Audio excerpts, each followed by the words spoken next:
I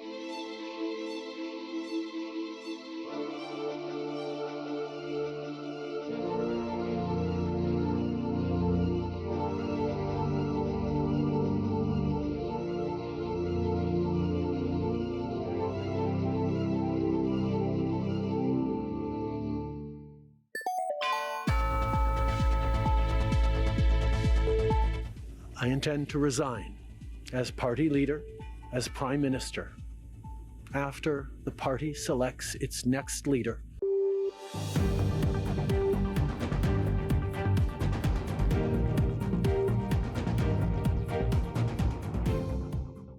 Es algo que no es nuevo, lo ha dicho ya varias veces y nosotros en ese sentido no estamos de acuerdo porque sabemos y lo respetamos mucho. Pero en el caso del tratado comercial entre Canadá, Estados Unidos y México, ha beneficiado mucho a Estados Unidos. We're going to be changing the name of the Gulf of Mexico to the Gulf of America, which has a beautiful ring that covers a lot of territory. The Gulf of America, what a beautiful name. And it's appropriate. ¿Por qué no le llamamos América Mexicana? Se oye bonito, ¿no? ¿Verdad que sí?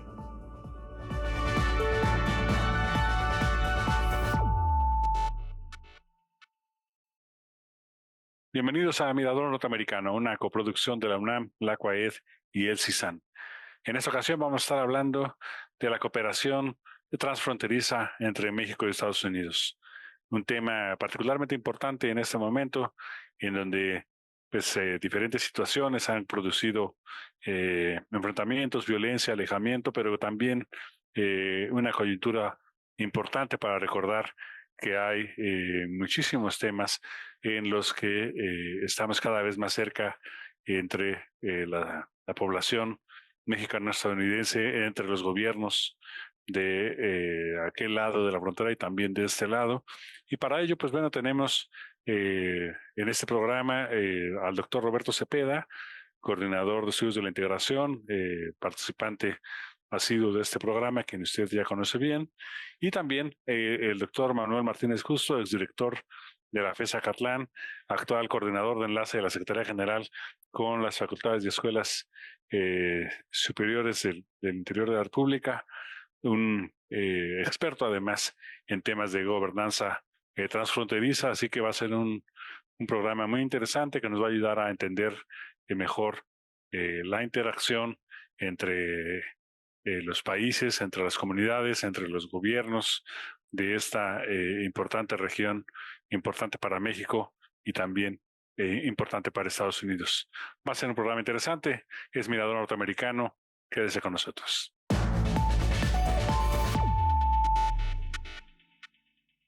Pues ha sido en estas semanas algo particularmente importante ver el rol y la importancia que tienen diferentes actores, doctor Roberto Cepeda, actores subnacionales en la relación fronteriza entre México y Estados Unidos. Usted es experto en esos temas de paradiplomacia. ¿Cómo podríamos establecer el contexto y la importancia de las relaciones entre actores subnacionales en la región transfronteriza entre México y Estados Unidos? No, muy bien, Juan Carlos. Muchas gracias por la pregunta. Creo que nos da la oportunidad de resaltar precisamente el rol que tienen los actores subnacionales en la política global, pero también en este momento en América del Norte, la relación México-Estados Unidos, ya de por sí complicada históricamente, y ahora en la segunda administración de Trump vemos algunos temas, básicamente el tema de migración, ¿sí? El tema comercial, justamente con los aranceles. Sin embargo, bueno, la relación México-Estados Unidos se da a diferentes niveles, corre por diferentes carriles. Uno de ellos, pues, es la relación entre los actores subnacionales, los gobiernos locales, ¿no?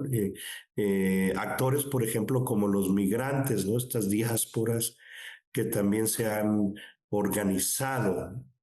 Y hablar justamente de la relación transfronteriza, yo creo que pues es muy importante, ¿no? Nos permite hablar de conceptos como la paradiplomacia, la gobernanza, ¿no? La gobernanza regional y todos estos contactos transfronterizos, institucionales, formales e informales que se dan entre estos actores, ¿no? Estos actores subnacionales. En el caso de México, Estados Unidos, pues lo vemos en la frontera, ¿no? Los estados que colindan entre sí, las relaciones pues se han intensificado en las últimas 3 décadas, ¿no? En el marco del TELCAN, ¿no? Ahora el TEMEC, hay foros, hay conferencias, hay reuniones, espacios de cooperación, sí, entre estos actores de ambos países, ¿no? De tal manera que la frontera, a pesar de todo lo complicado que es el tema fronterizo, también se convierte en un punto de interacción, de diálogo, de cooperación para hacerle frente a problemas en común, incluyendo no solo el tema comercial, ¿no? Que hay en estos estados, sino también los flujos de migrantes, ¿no? Hay que ver también que la franja fronteriza que congrega las ciudades y poblaciones cercanas a la frontera, pues representa una población combinada de aproximadamente 15 millones de personas.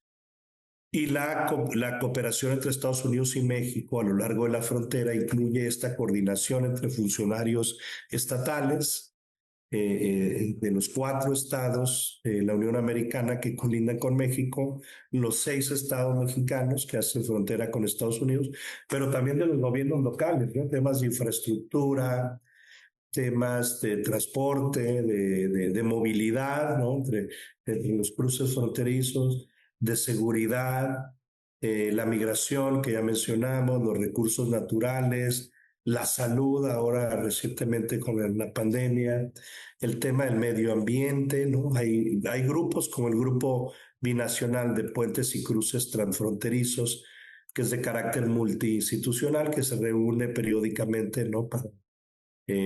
Para ver iniciativas conjuntas para mejorar la eficiencia de los cruces existentes. Es decir, estos 10 estados fronterizos de Estados Unidos y México, hay una actividad, digamos, de cooperación constante. Digamos, algunos esquemas ya son más institucionales, pero otros, digamos, son informales, ¿no? De tal manera que podríamos seguir hablando de los acuerdos de cooperación interinstitucional que se han dado, ¿no? Pero el caso que ha surgido recientemente, pues es en el caso de California. No sé, Juan Carlos, si me permites abordar un poco en el caso Claro, de California. adelante, adelante. Mira, California, pues sería la entidad subnacional más rica, económicamente hablando, con el PIB subnacional más grande de Estados Unidos, ¿sí? Pero también hay una diáspora de migrantes mexicana muy importante, alrededor de 4 millones de mexicanos que residen en ese estado, de acuerdo a estadísticas oficiales. Y hablando de Los Ángeles, que sería la segunda ciudad con la mayor población de mexicanos en el mundo. De tal manera que la ciudad de Los Ángeles, California, es una de las ciudades con mayor número de mexicanos, pero también de migrantes mexicanos, pero México-estadounidenses, es decir, de varias generaciones que han vivido ahí por décadas y siglos, ¿no? En esta región del país del norte. Y esta región es un lugar estratégico para la relación de paradiplomacia y para la representación paradiplomática de nuestros connacionales también en el exterior. Después de la Ciudad de México, Los Ángeles es la segunda ciudad con mayor población mexicanos en el mundo. Y hay algunas entidades de México que pues tienen, digamos, organizaciones de migrantes, tienen representaciones en Los Ángeles para fortalecer las relaciones culturales, pero también para generar un acercamiento con sectores comerciales, ¿no? Yo creo que esto hay que tenerlo muy en cuenta, esta población mexicana de origen latino, que influye mucho también en los movimientos, digamos, políticos, sociales, incluso en los sindicatos. Una huelga muy importante a finales de los 90, principio del siglo XXI, de los janitors, ¿sí? Personal de limpieza de los hoteles en Los Ángeles, que tuvieron una gran movilización en aquel momento, ¿no? Entonces yo creo que es una estado, California, Los Ángeles, una ciudad muy importante que permite también esta actividad, ¿no? Así es, pues sí, los acontecimientos que vimos durante el mes pasado, que es un territorio pues de gran riqueza cultural, de gran complejidad económica, social, en donde hemos visto además una gran pluralidad también, hay que decirlo, ¿no? A veces se piensa que se estereotipan a las personas según su edad, según su raíz, pero hay una gran complejidad tanto en la sociedad como en las instituciones que se ven involucradas aquí. Y bueno, pues no sé, a veces da la sensación de que como que no, como que esto, como si estuviera dado, como si fuera un destino, que fuera esta cuestión problemática, doctor Martínez Justo, pero pues debe haber alternativas. ¿Cómo es la, la gobernanza regional transfronteriza que usted ha estudiado por tantos años? Bueno, yo diría, por ponerlo en el contexto, mi querido Juan Carlos y mi querido Roberto, que lo que observamos generalmente en las relaciones México-Estados Unidos, en general, es una relación entre el gobierno de México y el gobierno de los Estados Unidos, haciendo a un lado la parte más local, como decía el doctor Roberto Cepeda, estos actores subnacionales que juegan un papel muy importante en la relación. Entonces, cuando nosotros observamos, por ejemplo, desde el punto de vista comercial, la relación entre México y Estados Unidos, bueno, estamos oscilando ahí en el puesto primero a tercero en relación a la importancia que México tiene para los Estados Unidos. Puede ser que a veces ocupemos el primer lugar en el número de exportaciones e importaciones en el comercio internacional. En otros casos somos desplazados por China, a veces por Canadá, y ahí estamos oscilando entre estos tres lugares. Sin embargo, cuando lo llevamos a un nivel más local, a un nivel más específico, y observamos la región fronteriza, pues nos damos cuenta que somos el primer socio comercial de Texas, el primer socio comercial de California, hacia donde se dirigen la mayor parte de las exportaciones de California es a México, hacia donde se dirigen la mayor parte de las exportaciones de Texas es hacia México. Entonces ahí cambia el panorama, cambia la situación y la forma de ver las vinculaciones con Estados Unidos. Entonces, yo diría que algo muy importante es observar que en esta gobernanza transfronteriza, las relaciones, las vinculaciones entre México y Estados Unidos se vuelven mucho más importantes, mucho más trascendentes y de mayor impacto. Ya lo mencionaba también el doctor Roberto Cepeda, bueno, pues alrededor de 4 millones de mexicanos que viven en California aproximadamente, ¿verdad? Pero si nos vamos a Texas, estamos en cifras menores, desde luego, alrededor de 2 millones de mexicanos que están ahí, pero es una cantidad muy importante de mexicanos que viven y que desempeñan un papel muy importante a nivel económico, a nivel comercial, desde luego, pero también a nivel cultural, a nivel de las relaciones humanas entre México y Estados Unidos. Y si lo llevamos todavía mucho más abajo y analizamos mucho más al nivel local y analizamos cuál es la población de mexicanos, el porcentaje de población de mexicanos que hay en San Antonio, Texas, o como muy bien lo decía el doctor Roberto, a nivel de la ciudad de Los Ángeles, ¿no? Pues observamos que el porcentaje de mexicanos que hay ahí es mucho mayor. Así que la relación es mucho más estrecha a medida en que vemos la presencia mexicana y el impacto de los mexicanos en cada uno de estos gobiernos o de estos territorios locales. Por lo tanto, la visión de las relaciones entre México y Estados Unidos no puede ser simplemente en un contexto general y analizarla desde esa perspectiva, sino que también hay que verla desde la perspectiva local, en donde tenemos mayores posibilidades de vincularnos, mayores posibilidades de diálogo, de negociación, y donde nos conocemos también, ¿por qué no decirlo?, de una manera mucho más estrecha. No es raro que parte de los congresistas en California, que parte de los mayors, de los alcaldes y de los representantes a nivel local en los distintos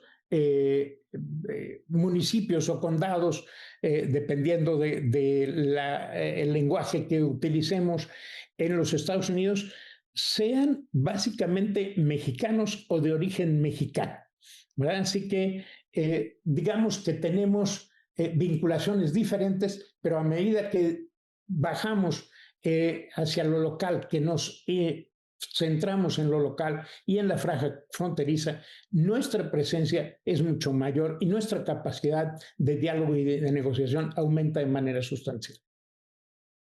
Así hemos insistido en este programa bueno, a pesar o paradójicamente la frontera divide a dos países, pero también la frontera acerca a comunidades que pues dependen las unas de las otras en temas artísticos, en temas culturales, en temas deportivos, en temas empresariales, negocios de comidas, turismo, en fin. Si podemos nosotros darnos cuenta que esa frontera no solamente divide, sino también en muchas ocasiones acerca y conecta a la gente que vive en estas zonas. Estamos en Mirador Norteamericano, estamos hablando de la cooperación transfronteriza entre México y Estados Unidos. Vamos a hacer una pequeña pausa. Muchas gracias por estar con nosotros. No se vayan.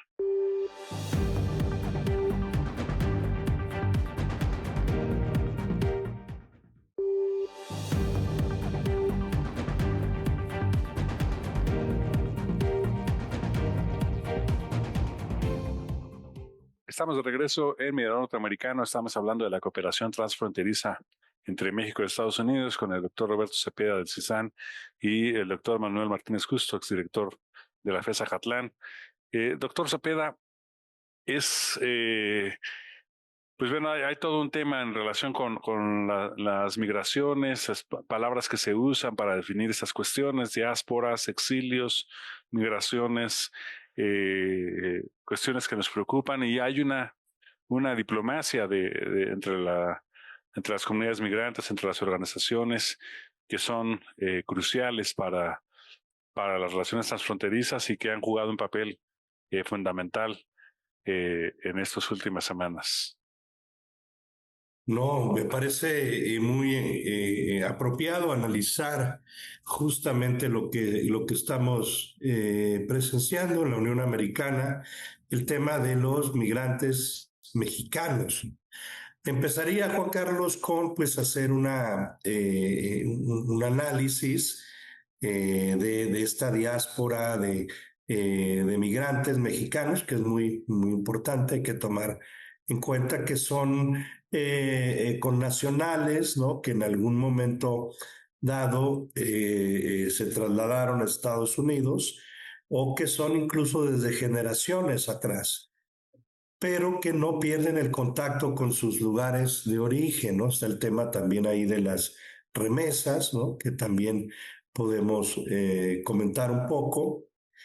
Pero durante finales del siglo XX, principios del siglo XXI, México pues, tenía ese rol de expulsor de migrantes a nivel global y justamente el destino de esa migración era especialmente los Estados Unidos, ¿no?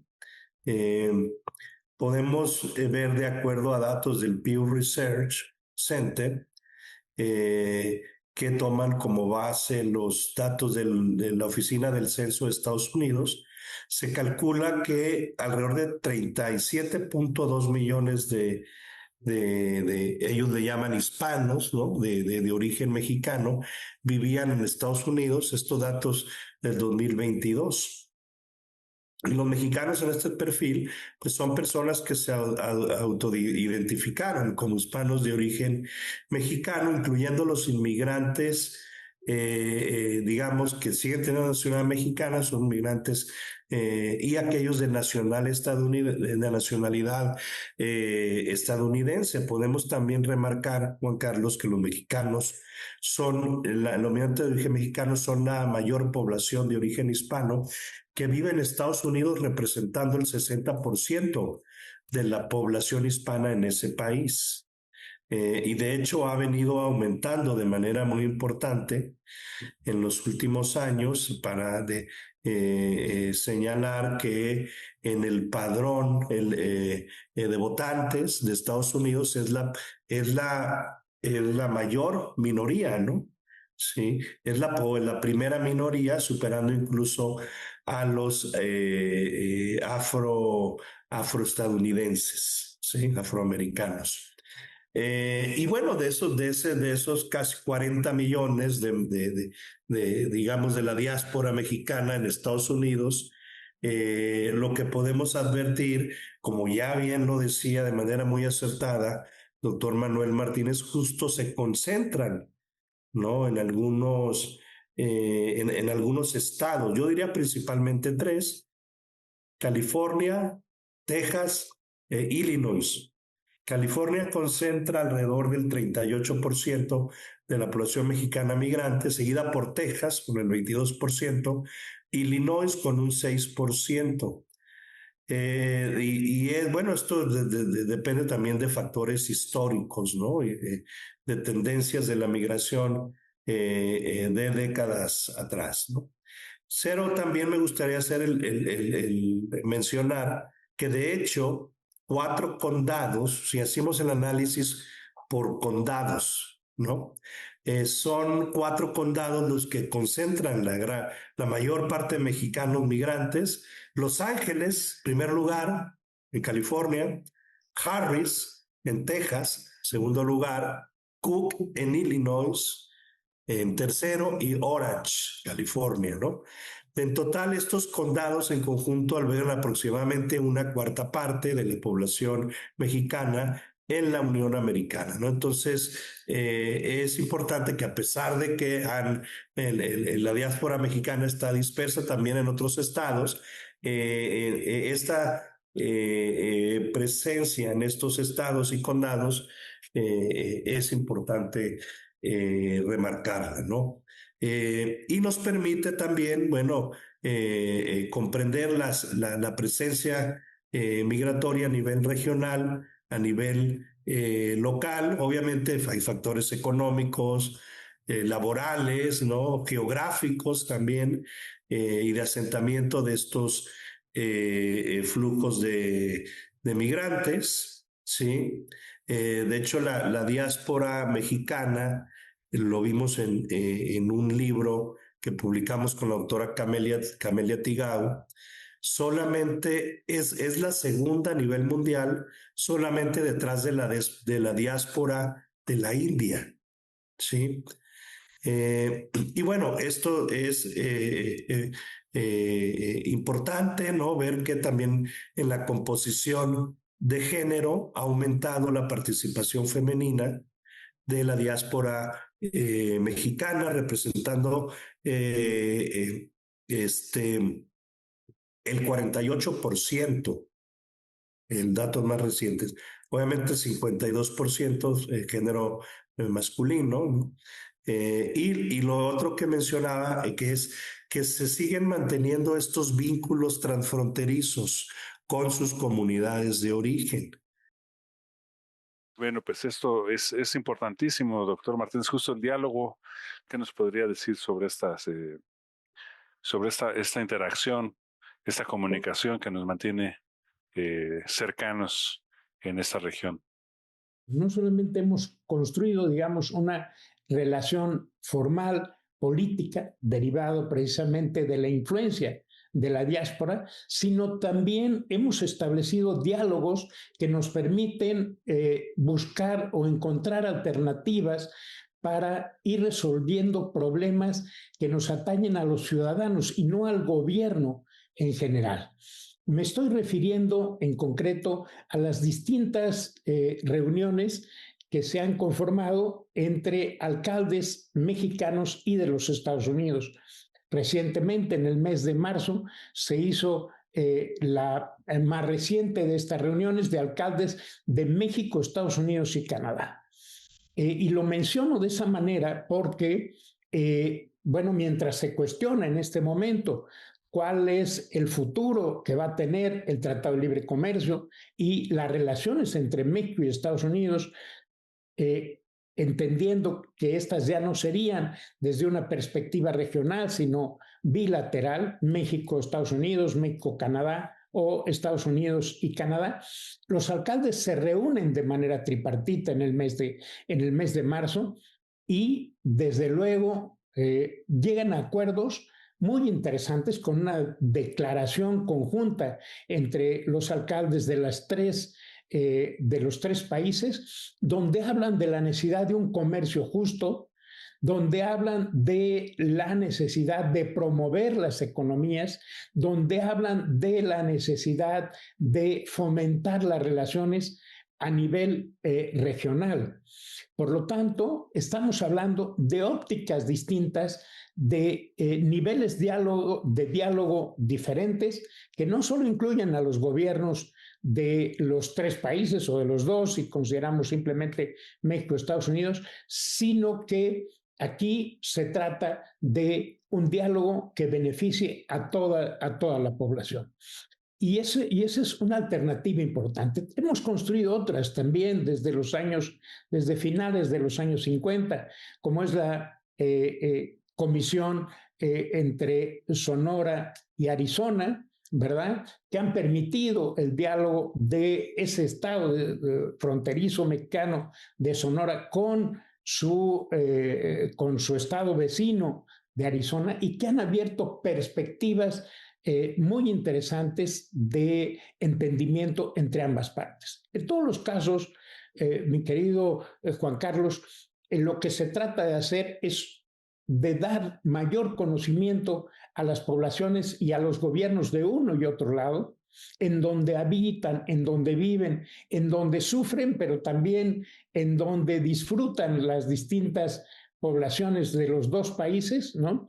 Un conocimiento entre ambos que reduzca la tensión entre la diáspora y la población interna y se observe de otra forma. Por eso no es extraño que las autoridades, por ejemplo, de California, el gobernador de California haya salido a defender a los migrantes frente a estas redadas que se han dado en Los Ángeles y frente a las propias amenazas del gobierno de Donald Trump. El gobernador de California se ha mostrado muy firme en la protección de los migrantes, uno, y dos, en destacar la importancia de California en los Estados Unidos y la importancia de los migrantes en la economía californiana.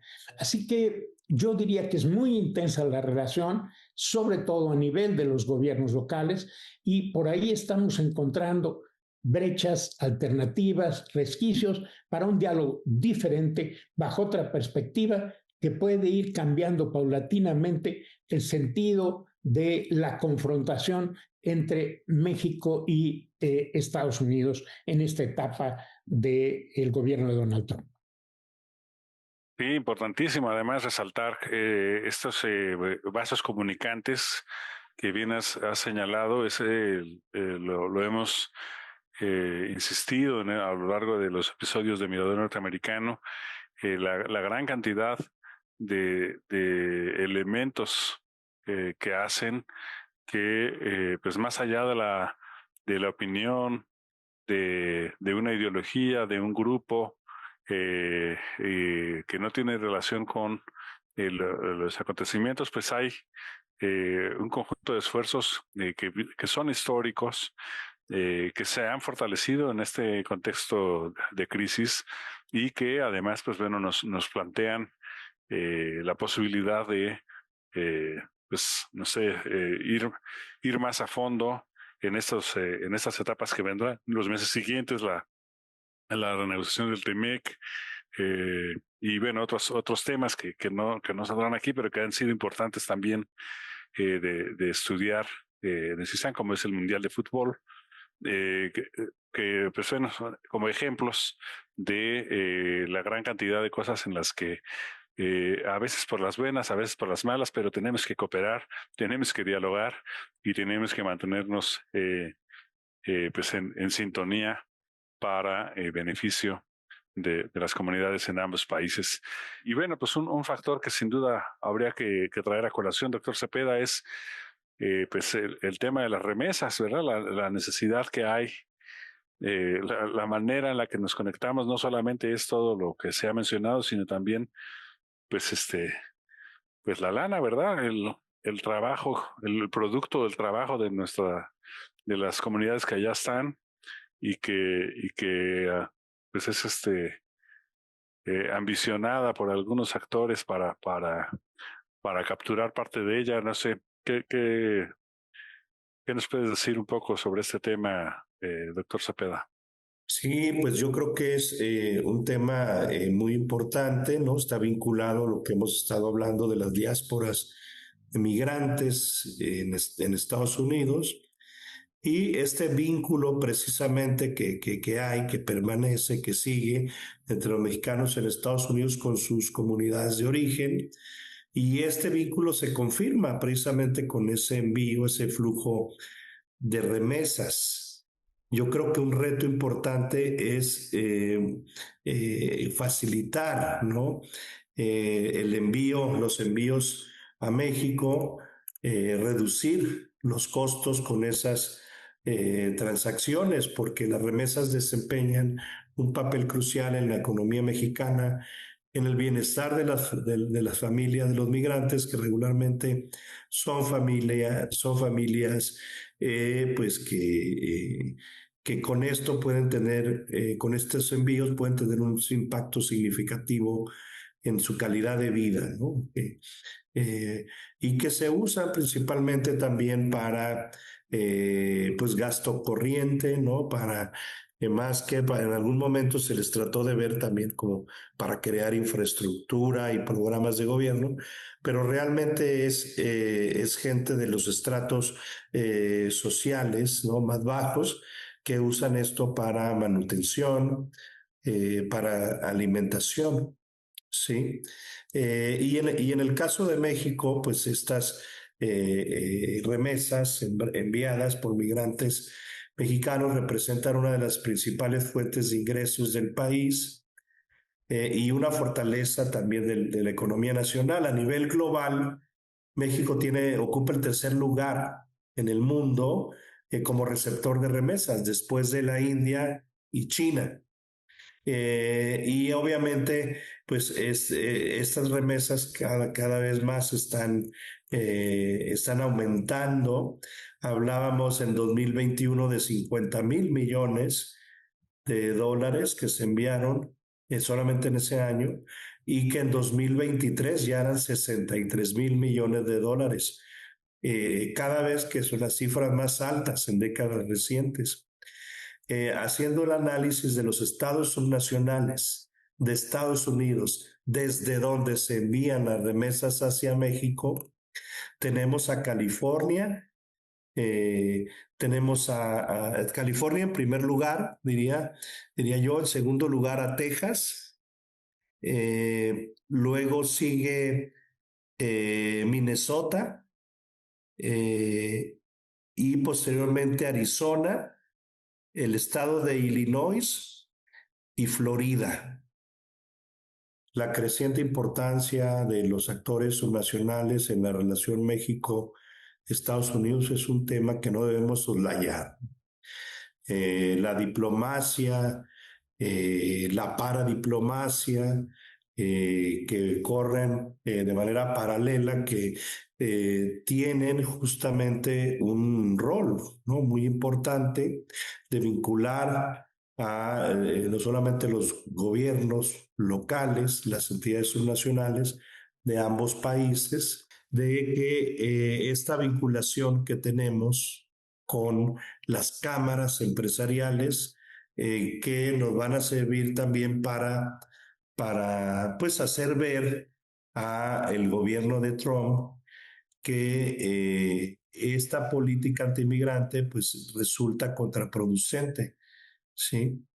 Pero también yo diría más adelante habría que ver el tema del TEMEC, que ya está a la vuelta de la esquina, programado ya para 2026, pero de acuerdo al secretario de Economía, Ebrard, ya será hacia finales de este 2026, ¿no? Entonces habrá que darle seguimiento a todos estos temas, Juan Carlos. La evolución del TEMEC, ¿no?, el tema migratorio, y yo diría también el tema de seguridad, ¿no?, que serían los tres temas principales, y que la diplomacia se debe de complementar con una paradiplomacia, relación México-Estados Unidos. Sí, no, pues de hecho en las infames imágenes que tuvimos recientemente sobre las redadas y detenciones a población migrante, particularmente de mexicanos, pues lo que vemos es que están en sus ropas de trabajo, que están con sus chalecos, que están con que los detienen justo en las zonas donde están laborando, y que por lo tanto pues están muy lejos de corresponder a la etiqueta de criminalización que se les hace, y en realidad lo que se está deteniendo es gente que está trabajando arduamente y del cual se beneficia la economía de ese país. También hay unos datos interesantes. A principios de año, la Universidad de California publicó que si la población latina de Estados Unidos fuera un país, tendría el ritmo de crecimiento económico más alto de todo el mundo, incluyendo China. Entonces, pues nuestros paisanos son gente muy trabajadora, gente que le hace mucha falta a sus familias aquí y allá, pero que también abonan a las economías de la región y a las economías de Estados Unidos. Y pues bueno, el doctor Martínez, justo pues tiene que haber alternativas para esta cuestión, ¿no? Es como que da la impresión de que a veces se siente todo esto como muy predeterminado, como si ya no hubiera chance de nada, pero pues lo mencionaba hace un momento. ¿Cómo ve usted ese tema de las alternativas a esta cooperación transfronteriza? Bueno, yo empezaría diciendo que efectivamente hay muchos problemas, sobre todo con esta administración de Donald Trump, que parecen de alguna manera estar condicionando la relación entre México y Estados Unidos y el diálogo entre México y Estados Unidos. Sin embargo, vuelvo al tema que nos ocupa aquí, que es esta gobernanza transfronteriza, porque la gobernanza de la región transfronteriza de México y de Estados Unidos, yo diría más de Estados Unidos que de México, depende de la vinculación entre la población, con la población mexicana que se encuentra ahí ubicada, viviendo y trabajando. Y yo sí creo que hay alternativas para esto, mientras que parece que el diálogo entre los gobiernos de México y Washington tiende a cerrarse, tiende a ser de altas y bajas y dependiendo del humor con que se levante el presidente de los Estados Unidos y la forma de presión o la estrategia de presión que quiera llevarlo a cabo, llámese aranceles, llámese acusarnos de ingobernabilidad, etcétera. Bueno, la alternativa y las alternativas vienen a partir de las relaciones que se están construyendo a partir de los gobiernos locales, del entendimiento que hay entre las autoridades locales de México y de Estados Unidos, sobre todo en la zona fronteriza, y que van más allá de los planteamientos políticos coyunturales de algún partido, de algún presidente, de alguna administración. Tiene que ver con otras cosas, tiene que ver con esta relación tradicional que se ha ido construyendo a lo largo de muchos años de existencia de los dos países y cómo se ha establecido el diálogo a nivel local. Por lo tanto, la sumatoria de todos los actores actuando en conjunto, empresarios, académicos y con el apoyo de la propia diáspora, podemos hacer cambios importantes. Y dentro de ellos, pues desde luego, estaría no solamente el ir de alguna manera conformando un cambio en el electorado de los Estados Unidos, sino también en las próximas elecciones que haya en los Estados Unidos y logrando acuerdos entre nuestros pares para que de esa manera podamos ir atemperando estos radicalismos que nada nos beneficia a ninguno de los países. Muchísimas gracias, doctor Manuel Martínez. Justo, pues es importantísimo mantener esta vinculación y el papel de las universidades como parte de esta cooperación compleja. Ya decía el viejo adagio, la cooperación internacional es demasiado importante para dejarlo nada más en manos de los gobiernos. Así que, pues, estamos aquí siendo parte de este momento histórico y aportando desde la Universidad Nacional para mantener una dinámica de acercamiento y de cooperación. Muchísimas gracias, doctor Manuel Martínez, justo por participar en Mirador Norteamericano. Muchísimas gracias, doctor Roberto Cepeda, por estar aquí. Y gracias a usted que nos acompaña mes a mes en Mirador Norteamericano, último domingo de cada mes. Nos vemos. Hasta la próxima.